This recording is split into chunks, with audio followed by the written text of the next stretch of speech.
Okay, welcome everybody to today's Libros presentation on fraud prevention. So together we're going to discuss some common frauds and scams along with providing prevention tips for everyone. At any time during today's presentation you have questions, please submit your question using the chat feature. I'm sure many will have the same question, so please don't be shy. I'd like to start off by introducing myself. My name is Meredith Boakley and I'm the risk officer here at Libro Credit Union. I've worked for Libro for 18 years in various roles at both our branch and administration office. As Libro's risk officer, my primary role is to work with fraud and assist staff and owners to prevent fraud from occurring. For those who are less familiar with Libro Credit Union, we wanted to share some information about Libro with you. At Libro, we focus on growing prosperity in southwestern Ontario, investing 100% of our profits into the people, businesses, and communities we serve. This means we have a purpose beyond our profits, thinking differently about how we conduct our business and making decisions that have a positive impact on our owners, our communities, and our staff. Libro is proud to be a certified B Corp since 2018. As I mentioned, we will be discussing various forms of frauds and scams and that everyone should know. And we also want to share the red flags for you to watch for and think what things you can do to help protect yourself from becoming a victim. So let's begin with discussing online banking fraud. Online banking fraud targets people of all ages. It has become more sophisticated in recent years and can come in many different forms. Online banking takeovers includes the hacking into your online banking account. They may change your contact information, and the fraudsters will begin to transfer money out of your account. This is achieved when your login information is compromised, meaning everyone knows your password to log in. Not everyone, my apologies, that someone knows your password to log in. This can be achieved by someone watching you sign in to your online banking using a technique called shoulder surfing. This may be a stranger in public or could be someone you know. They'll watch you log into your online banking and see you enter the password and even answer enhanced security questions. The compromise could be a result also of malicious software being installed onto your computer or even on your mobile device. When the password being used is not strong or unique, they can also easily guess that and sign into your online banking. They may also trick you into providing your login information using what's called a phishing technique. Phishing refers to when a fraudster attempts to get your username and your password by posing as a trusted source. They may send this information to you with the request through an email, a text, or even on social media. That includes a link or an attachment. Many of you have likely received phishing emails, such as Canada Post having a package held for you at customs, and you're asked to click on the link. Another known method is when a fraudster will call you and say your computer may have a virus, and they need to remotely connect to your computer. They will ask you to access your accounts for payment for fixing your computer. When you log into your online banking, they now have your banking information. This is commonly known as the Microsoft scam. I'm sure many of you have received similar calls to this. I know I have. If you have unfortunately become a victim, it can be very scary. You think that your money is gone and you don't know what to do. The first step to do if you are a victim of this type of fraud is to call your financial institution right away and report what's happened. So what happens if the fraudster gets access to your online banking? Once they log in, they may complete one or several types of transactions. E-transfers may be sent to themselves, so to the fraudster, or they may even send an e-transfer to another victim of a scam. Typically, these are large dollar amounts that are being transferred. Fraudsters may also do a bill payment, take the money from your account and pay a credit card bill. In recent years, fraudsters no longer have to rely on your account having funds in them to complete fraud in your account. They can also add money by depositing checks using a remote deposit capture feature, which is also referred to as mobile deposit. Following the deposit of funds, transfers out takes place and the checks are later returned fraudulent. They're often counterfeit checks. So how do we protect yourself from online banking takeover? The first thing you should do is to be concerned. If you're concerned or you are a victim, call your financial institution. Let us know what you think has happened, or if you for sure know what has happened, explain the situation. Your financial institution will have the ability to cancel your online banking, help you reset passwords, give you advice for securing your device and your computer, and can help reset PIN numbers. Additionally, you can protect yourself by reviewing your accounts daily or as often as possible. This is a good opportunity for you to review your history to see if something has come out of your account that you don't recall completing. Libra also has account notifications that can be set up to assist with active account monitoring. You will receive a text message or an email notifying you of your activity. This option can be tailored to each person. So some examples of account notifications that are helpful to monitor your account are end-of-day balances, ATM transactions, and even wire notifications. If you do not bank with Libra, we encourage you to speak to your financial institution to see if this feature is available. Another way is to change your passwords frequently. You can change your passwords as many times as you want or need. We recommend every 90 days. I know 90 days is a lot, but it's definitely recommended. If you think someone has your password, you definitely need to change it right away using a secured computer or device. Make sure when you change your password that it is very different. Hackers will record passwords and they will share them with others. Putting a 1 at the end does not make a big enough change and is easily to be hacked again. Consider using a phrase or even the space bar in your password. This is often considered a special character for password setups. Using two-step notification where possible or security questions also enhances your protection. We highly recommend that you add additional features whenever they are available. Libra has their two-step notification feature, and the way it works is that you'll be sent a one-time code by text or email, and it's required to be entered after the password. The code is triggered at the time of your account is logged in. A reminder that you should never give anybody this two-step verification code. Even if it's requested over the phone, it means someone's trying to access your online banking. Additionally, if there's an option to mark your device as secure, you should always do that when it actually is a secured device. What this feature does is it eliminates the need to enter in additional security questions when you're using your secured device.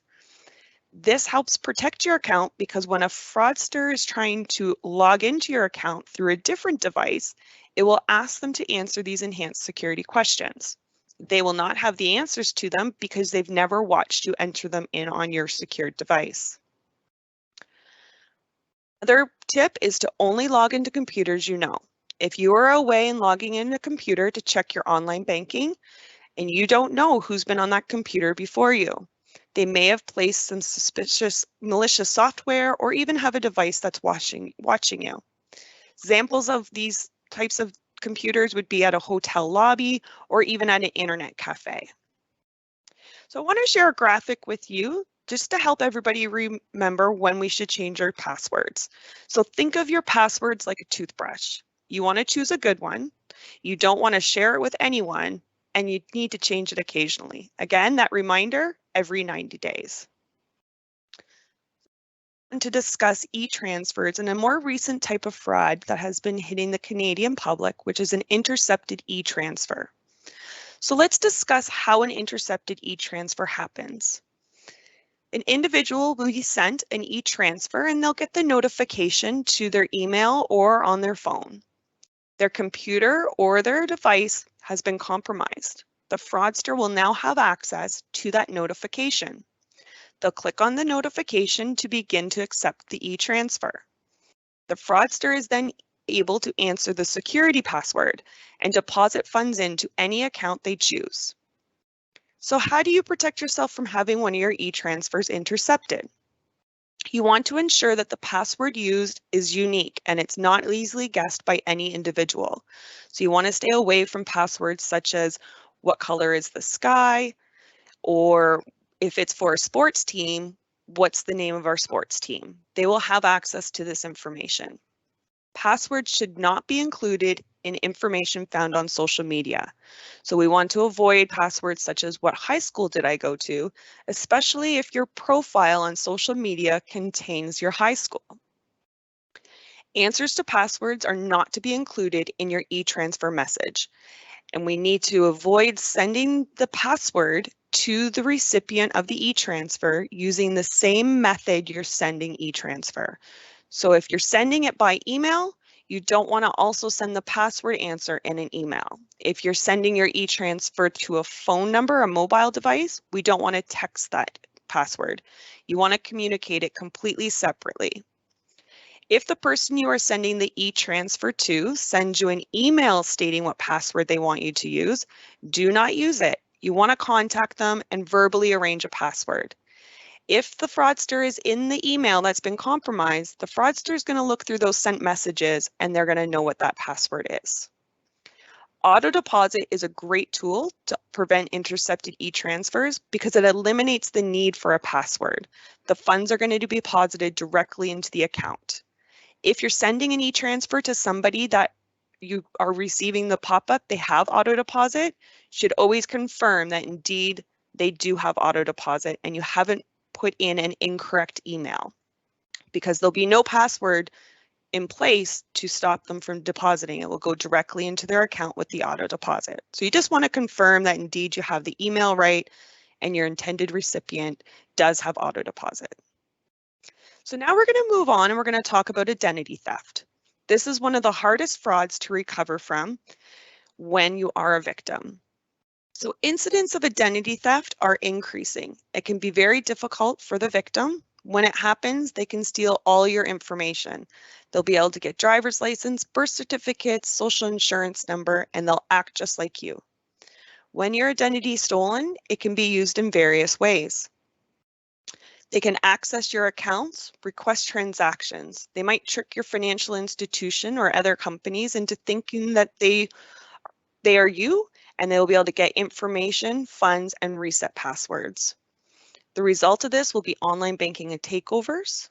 They may even take over your phone. This is commonly referred to as a SIM swap scam, or also known as porting. They may obtain credit cards and loans in your name, open bank accounts. They might sign legal documents, and they'll in fact even commit a crime using your name. They will go for everything they can get. So to protect yourself from being a victim of identity theft, it's important to watch your information and not to give it to anyone. If you are asked for personal information, ask questions to understand why it's needed.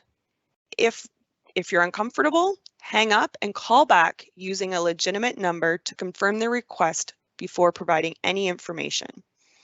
If you lose your purse or your wallet, you need to report it right away to your financial institutions. If you contact Libro to let us know, we can provide you with the numbers to call. You can replace your cards. We can put warnings on your account. And don't forget to call your cell phone provider too to ensure no one takes over that phone. Alerts can also be added to your credit report and your social insurance number if that has also been compromised. We would recommend that you never carry your social insurance card or number or your original birth certificate with you in your wallet. Keep it in a safe place at home. Another way funds are sent from accounts are by wire. And yes, fraudsters will also use wires to obtain funds. Wire requests are becoming more and more common for both businesses and individuals. Wire fraud can affect everyone, both individuals and businesses. Wire fraud can also be involved when you are a victim of a scam.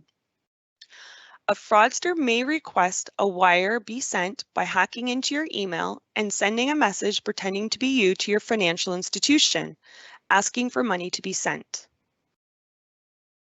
It may also be a fraudster telling you that you need to send money to someone. When this happens, they will usually tell you not to tell anyone or tell you to give false information regarding the purpose of your wire. It can also be for purchasing a supply that will never come. Perhaps you're trying to buy a boat or some machinery for your business. You send the wire, but the actual product you're purchasing will never arrive. You wire those funds and nothing gets shipped. Lastly, a fraudster may convince you to sell an item like a property or timeshare. And before it can go through, perhaps you need to wire money for those closing costs or taxes. So how do you protect yourself from becoming a victim of fraud, of wire fraud specifically? You should always know who you're sending money to. If your gut is telling you that something isn't right, it most likely isn't. Remember to stop, look, and think. If they have initiated the contact, ask questions like, how did you get my name? Or why do you need this information? Why do you need me to send funds first before I receive the product I'm purchasing? Never give them your banking information. One thing Libro does to protect owners is to follow up with wire requests via phone call for confirmation that it really is you sending in this request. We'll ask you questions to verify your ID to ensure you are who you are. We may also ask questions to understand why funds are being sent. These questions are there to protect you from becoming a victim of a scam or fraud. If you send wires or bank with another financial institution, don't hesitate to ask them what they do to help protect you from becoming a victim of wire fraud. Before requesting a wire to be sent, ask yourself, does this make sense? Are they requesting funds to be sent to China, but you're purchasing a product from Canada? Are you sending money to cover taxes prior to receiving funds back? Is the recipient of the wire different from the person you've been speaking to? And is the wire going to an individual when you're actually working with a business? You need to ask yourself these questions. When in doubt, ask Libro. We're here to help, and we'll help decide whether it's safe to send or whether we should ignore the request to send wires or make a different arrangement.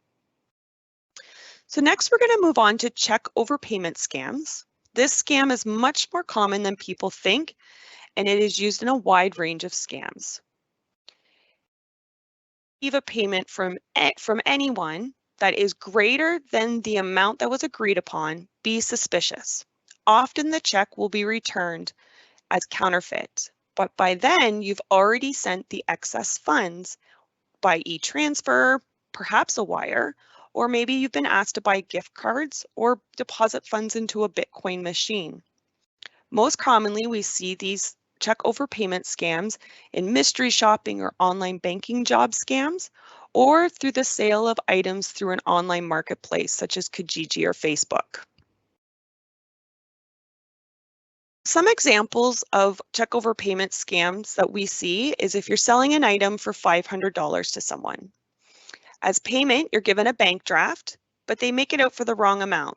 In error, they give you a bank draft for $1,500. The purchaser then asks you to send funds back to them by e-transfer, or they may ask you to give cash to the person who's coming to pick up the item. It's a bank draft, so it must be okay, right? Once you send those funds to the person who provided you the payment, you've given your item that you've sold, the check will then come back as fraudulent. And now you're out the $1,000 and the item that you were selling. Another example would be the job scam. So you've got a brand new job, it's all work from home. The company sends you a check and asks you to send some of the funds back to them after you've purchased the items you need for your job. The check was for $5,000, but it was only supposed to be for $500. They explain it's a simple fix. So you send those extra funds back or perhaps buy the gift cards.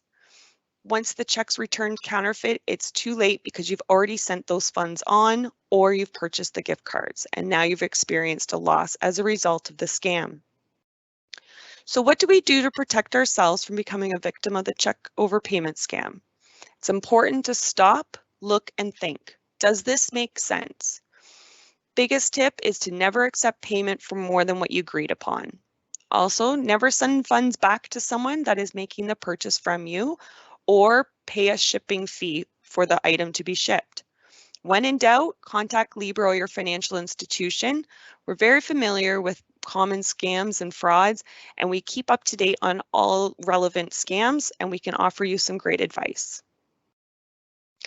Next, we're going to review a new type of scam that's primarily targeting youth in Canada. However, anybody can be a victim, and this is the social media scam. The scam will start with someone reaching out to you on social media. It can be Facebook, Instagram, Snapchat, you name it, the scammers are using it. They may ask if you want to earn some extra money by talking to them, or they may ask you for help in completing a transaction to earn some fast money. A check is provided by email, and the scammer will ask you to deposit it through your remote deposit check feature in online banking. Sometimes the scammer will ask you for you to provide your online banking information so that they can make the deposit for you. Once the deposit is made, you are asked to send funds to the by e-transfer, buy gift cards, or even deposit funds into one of the Bitcoin machines located in a store. If the scammer has made the deposits, they may start completing these e-transfers themselves. A few days later, the check will be returned as counterfeit and you'll be at a loss of funds. So some steps you can take to protect yourself is never to deposit a check you've received by email or for funds that are not owed to you. If you're contacted by someone that you do know on social media asking you to complete one of these transactions, you should always contact them through another channel to confirm if it was them. Scammers will hack into social media and they will pretend to be your friend. But in result, it is not your friend. It is a fraudster acting as them. You also should never share your online banking with anybody. This includes people within your own household, friends, family. That online banking information is for you to access and only for you to access. Again, we're going to stop, look, and think, and ask yourself, does this make sense? Is it too good to be true? And when in doubt, contact Libra or your financial institution before you make the deposit or send funds. We can help gauge whether it's a legitimate transaction or not. Another scam that's been increasing over the last few years is cryptocurrency. Cryptocurrency itself is new to a lot of us, and most people don't understand exactly how it works, and we can be easily tricked by scammers. The first step of this scam is to entice someone to invest. Scammers may contact you directly through social media. You may see an ad online or even see reviews on legitimate websites encouraging people to invest with promises of returns. Scammers will even post reviews on financial institutions telling people how they were able to make great returns with cryptocurrency, and they'll provide names and contact emails to invest with. They do this on legitimate websites in order to gain someone's trust. If it's a review on a financial institution's social media page, it must be true, right? It's not. Reviews are not controlled by financial institutions. They're open to the public, so you should always use caution. Victims, once they're invested and they want to go through with this cryptocurrency, they'll be asked to purchase cryptocurrency by sending an email directly to the scammer, which will result in immediate loss, or they may be instructed to purchase cryptocurrency through a legitimate website. Those who do purchase the cryptocurrency directly will then move their investment to a platform they believe to be legitimate. You will see an account in your name and you'll even watch your investments grow. The scammers will then continue to request that you send more money and apply pressure and promises of returns. When you attempt to withdraw your funds, you'll discover that the money is gone and your account is fake. Alternatively, you may be asked to send more money perhaps to cover taxes or other costs. Losses from cryptocurrencies can range from $250 all the way up to hundreds of thousands of dollars, so it's important to know how to protect yourself. Thoroughly research all investment platforms. If you think you found a safe platform, my tip is to type in the name of the company you're interested in and add the word scam on the end. This will bring up a lot of reviews, and if there is any concerns or warnings that you may not have found in your initial research, this will prompt them to come up. Not take investment advice from someone you have met online or someone you have never met in person.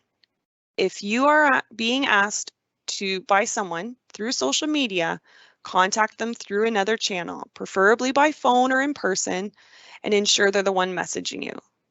Like I said, scammers will hack into your friend's social media and pose as them, promise you the same returns that they've gotten. The other way you need to protect yourself is, again, we need to stop, look, think. Does this make sense? Has someone promised you a return? Cryptocurrency gains and investment returns are not guaranteed, so no one can promise that you'll double your money. Lastly, we want to make sure we never send funds to someone to invest on our behalf. We should only be investing in our own name directly with legitimate websites and companies. So next up, we're going to talk about romance scams. Romance scams typically start online. Commonly, they're on dating sites, but they can also begin on other types of sites such as support groups for widows and widowers or on social media sites. Fraudsters will work to develop a relationship or a close friendship with their victims. Relationships can range from a few weeks to even years, and at some point in the relationship, there'll be a request for money.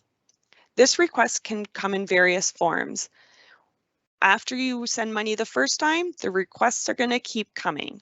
Fraudsters will keep pushing you to send more money and the need for victims to help them out. They may even ask you to take out a loan, a line of credit, drain your retirement funds, and even apply for loans at cash money stores.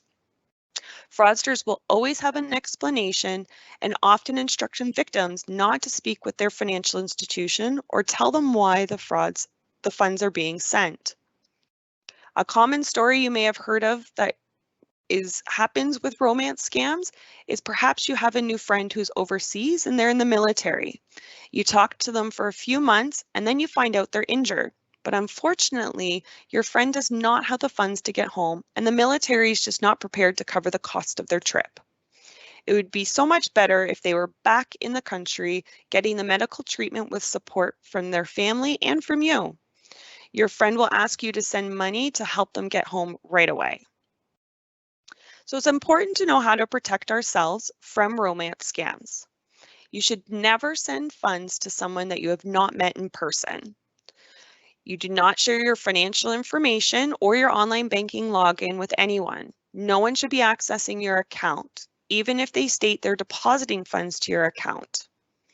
Do your research, make sure any sites you're using are legitimate. Check for the costs and how to cancel that subscription to any websites. Be suspicious of anybody who develops deep feelings quickly and do not hesitate to ask them questions. I also encourage you to talk to your financial institution. Come ask Libro questions. What do we think? Do we think it's legitimate? Do we see any concerns? We're here to help and protect you.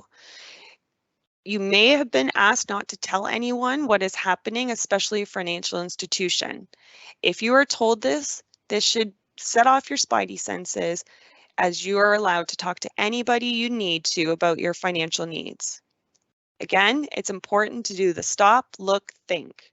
Scammers will try and put urgencies on requests and pressure you to send as quickly as possible due to the emergency. With romance scams, it can be hard because now you're emotionally invested. So that's where Libro's here to help to look at the facts. A CRA scam is another one that many of you have heard of before. However, it's still working and they're still fooling everybody. It's important to remember that the CRA or the Canadian Revenue Agency will never call you and ask you to send money. They very rarely call anyone. They will send you a letter and advise you to come into their CRA office. They will not come to your home, nor will they come and arrest you. It's important to never send money to the CRA outside of your banking channels or directly to them. CRA does not accept payment via e-transfers, wire, Western Union transfers, gift cards, or through a Bitcoin machine. If you come into a branch and state that you're wiring money to the CRA, Libra staff is going to ask a lot of questions to ensure things are legitimate and to protect you. The fraudsters might tell you they're going to keep calling and bothering you, and they may continue to do that. It's okay to hang up the phone. It's okay to not let anybody in your home. If someone does show up, call the police right away if it's an unexpected visitor. Many of you may have received these calls from CRA, and the new way of doing the same type of scam is with those phone calls that tell you there's a package being held at the border and it's suspicious, and the border agents are calling you. Again, it's the same type of scam, it's just a new spin on it, and we encourage you to just hang up on the phone. Next, we're going to move on to another type of scam, which is commonly called the grandparent scam, but it's also referred to as an emergency scam. It typically does target seniors, however, people of all ages can be affected. In a grandparent or emergency scam, it most commonly involves a phone call, and this will happen at odd hours of the day, probably in the middle of the night. The purpose of this is to wake you up unexpectedly when you're disoriented and half asleep.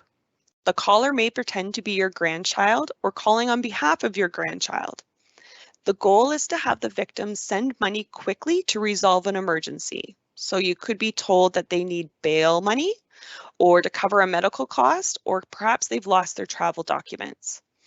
Often the caller will tell you not to tell anybody. It could come in the form of, I don't want mom and dad to be mad. Please don't tell them I'm in trouble. To protect yourself, it's important to ask questions. Never give the name of a family member. Ask them who is calling. Where are they? Does it sound like your grandchild or your family member? Is that how they normally speak? Why are they calling you and not the parents? When in doubt, hang up right away. Talk to your grandchild or their parents and ask lots of questions. If you're concerned that it is your grandchild, call the number you know is theirs and see if they will pick up, and continue to ask questions. So we're going to move on to some additional tips to help protect yourself from frauds and scams. So if you think it may be a scam, just hang up the phone or close your door. You're not being rude. You can always call back the company using a legitimate phone number. You want to monitor your accounts regularly. Set up those account alerts and review your statements, and even review your checks. Has the checks cleared your account as you wrote them? So did they alter them in any way? Was the amount altered? Was the person it was payable to altered? So you want to check your transactions regularly. Be wary when there is a request for personal information.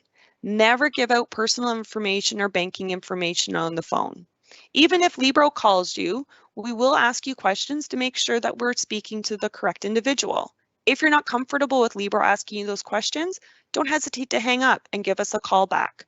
We're more than happy to continue helping. Always be suspicious of unsolicited contact. This is when you receive communication via phone call or email, and you did not initiate it. Ask yourself, why am I getting this phone call? Protect your PIN when you're using an ATM or the point of sale transaction. Ask for space if someone's too close to you. During COVID, we're all used to having that 6 feet, but as restrictions lift, people may become closer to us. It's okay to ask someone to take a step back for privacy. Also, using your flash feature on your debit card will prevent you from even using your PIN number. Ask Lexa questions before you complete any transactions, and do your research. Call Libro for help. We'll help do some research for you if you have concerns. Lastly, do not be rushed to do anything. Fraudsters will apply pressure, tell you the urgencies, and it's important to get things done as quickly as possible. This is to prevent you from having the ability to stop, look, and think, and ask yourself if it makes sense. Take your time, make sure that what you're doing is legitimate. Lastly, we encourage you to call Libro or your financial institution. You can also reach out to the Canadian Anti-Fraud Centre if you have any questions or concerns. Do not be embarrassed. We want to help. Victims of frauds and scams happens a lot, and you're not alone, so we want to support you.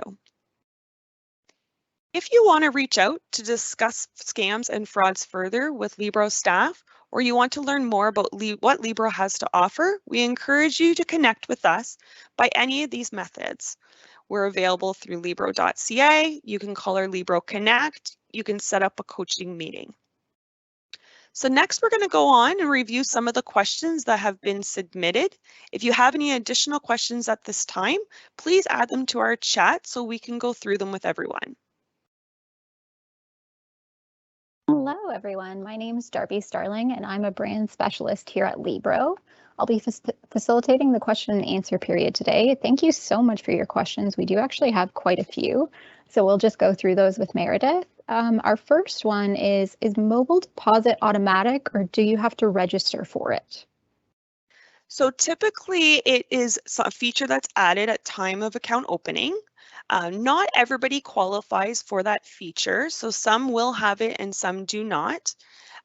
If you don't need it, you can always also ask for it to be turned off and then later ask for it to be added. So if you check your online banking and it's not a feature that you have on your account, you can always give us a call and see if it's something you do qualify for.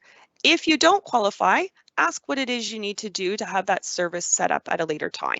We're more than willing to work with you on that one. Great, thank you for that.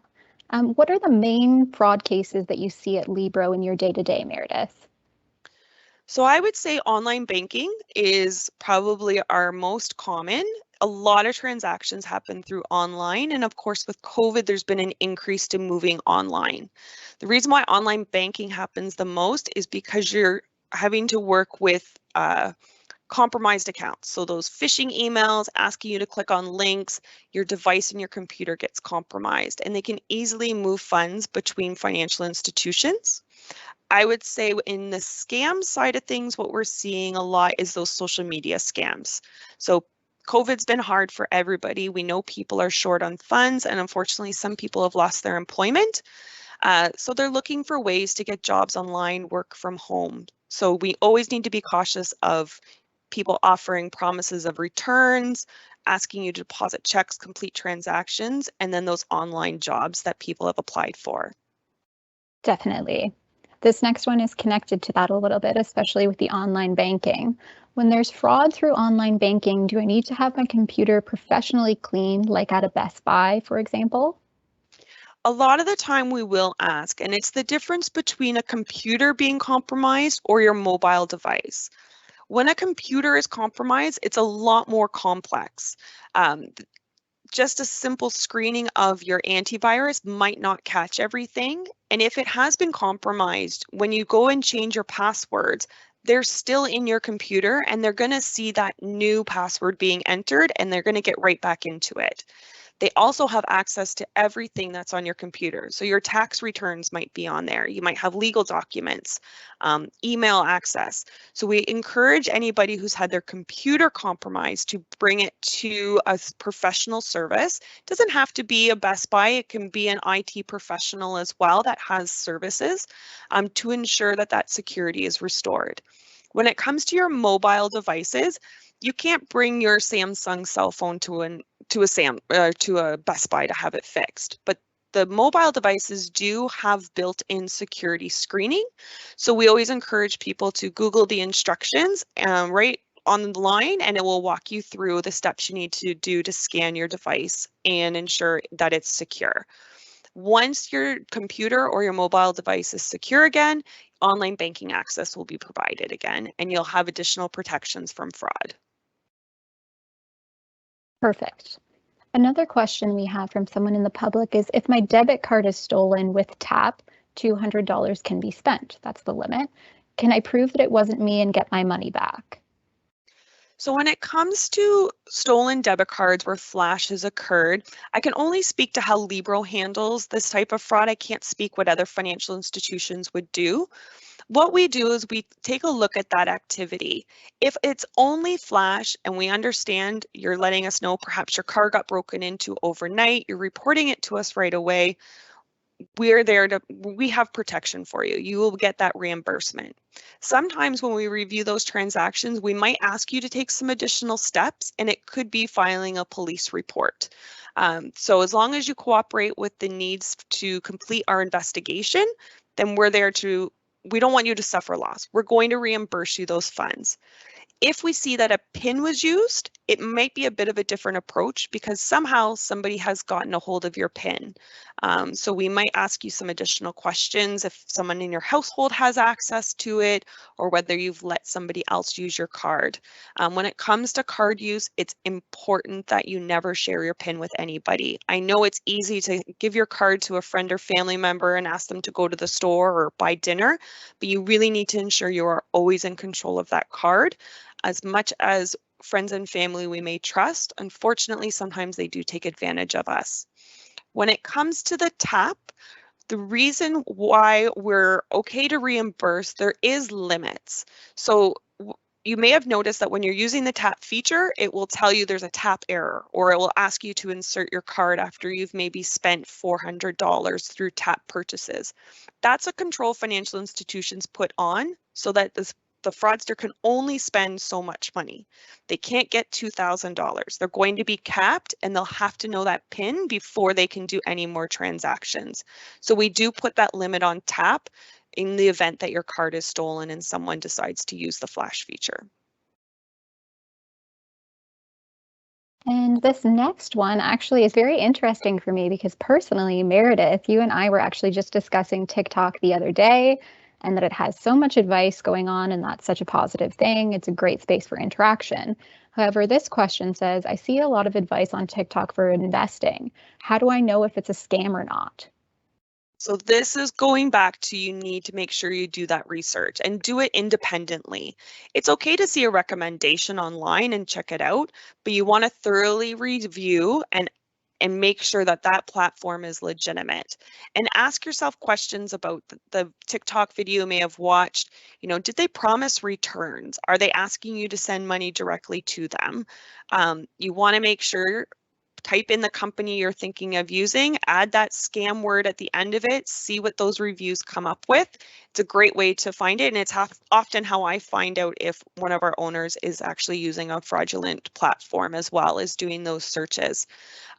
If you're unfamiliar with the type of investment, it's important to learn what the investment is. It's important to get an understanding of it. You don't want to go into an investment that you don't understand. And you can always reach out to Libro staff. Ask one of our investment coach what they think of it. They We do not do cryptocurrency through investing through Libro. However, we want to protect you from scams. Perhaps we can point you in the right direction on how to complete some of that research first. Definitely, I know since talking to you in my own life, I've actually used the adding scam on Google and it does work. It's very helpful. You'll see a lot of results. Yeah. Our final question comes from Phil and he's asking, what do we do if we think a friend is in a romance scam? So it's very difficult when you know someone who may be a victim of a romance scam. And as I said in my presentation, these scams are complicated because it's not just about money. They have their heart invested in it. And we all know that once you get emotionally invested in something, it's very hard to give it up. If you believe somebody is in a romance scam, try being sensitive and ask them these questions, asking them, you know, does that make sense? Or, you know, that seems weird to me. Or have you talked to anybody about it? You want to encourage them to stop and ask themselves, does it make sense? Sometimes it comes down to having to show them. Maybe you're going to do some Google searches and say, you know, they said they lived here, but there's not even a home there. Or, you know, they said they work for this company. This company doesn't exist. And showing them with some evidence, even encouraging them to reach out to their financial institution. We're here to help. Again, we're not here to judge. People are victims and we want to help. Alternatively, you can ask for them to speak with the police. The police regularly help support these types of victims and doing some help in breaking down those communications to see if it's scam or not. And it may not work the first time you speak to your friend. You may have to do it several times. An unfortunate situation, but definitely there is no judgment when it comes to having contact with those types of situations. Absolutely. Well, thank you all so much for joining today's webinar, and thank you, Meredith, for being such a great host. We'll be sending out a follow-up email to all attendees with a recording of the webinar, as well as a survey to make sure that our content was helpful. You can also indicate in that survey if you'd like a coach to contact you for follow-up, so feel free to use that avenue. Our team of experts are always here to help, and this includes Meredith, who's always in contact with the rest of our coaches. Feel free to share the recorded contact you'll receive in that email with your friends, family, and anyone that could benefit from this knowledge so that we can continue to keep more owners and members of the public safe from fraud and scams. You can only reach those who listen. Thank you so much and have a great rest of your day.